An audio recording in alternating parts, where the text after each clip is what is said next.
Hindi na umano tatanggap ng anumang pwesto sa gabinete ng Administrasyong Marcos si Vice President Sara Duterte. Sinabi niya yan sa turnover ceremony ng pamumuno sa Department of Education kay incoming DepEd Secretary Sani Angara. Nakatutok si Oscar Oida. Sa kanyang huling araw bilang miyembro ng gabinete ni Pangulong Marcos, formal nang ipinasa ni Vice President Sara Duterte ang pamumuno sa Department of Education kay incoming DepEd Secretary Senator Sani Angara. Personal pang inikot ng bise si Angara sa opisina ng DepEd.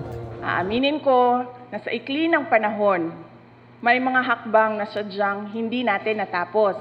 Nais kong ipaubaya ito sa ating susunod na kalihim ng kagawaran. Education is a pillar of our nation's progress. Sama-sama tayong magtulungan upang iangat ang antas ng edukasyon sa bansa patungo sa bagong Pilipinas. Bukas na magiging epektibo ang pagbibitiw ni VP Sara bilang miyembro ng gabinete. Isang buwan matapos niya itong i-anunsyo noong Hunyo. Kanina, ikinuwento niya ang rason sa pagbibitiw. Merong personal sa aming dalawa ni President Marcos which stems from yung napag-usapan namin bago ako pumayag na tumakbong Vice President. Meron siyang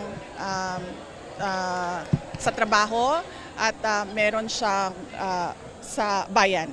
Mahaba siya na kwento and we will need a sit down. Hindi siya isang rason lang. Nagkabuhol-buhol na siya. Hindi naman.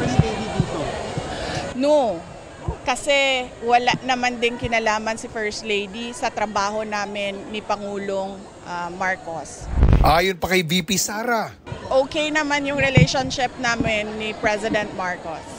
Pero nang tanungin kung may balak pa ba siyang tumanggap ng ibang katungkulan sa gabinete ng Pangulo. Hindi na po. Hindi na ako magsiserve in another cabinet post sa Marcos administration. Natanong din si VP Sara sa kung sino ang susuportahan niya sa midterm elections. Pero hindi pa raw niya ito masasagot sa ngayon. Pareho ng araw niyang natanggihan sinang Pangulong Marcos at dating Pangulong Duterte. Kailangan ko kasi muna pag-isipan kung ano yung direction ko sa midterm elections sa susunod na taon. Kaya hindi pa ako handa na sumagot sa kanilang dalawa kung anong gagawin for the midterm elections. Para sa GMA Integrated News, Oscar Oida, nakatutok 24 oras.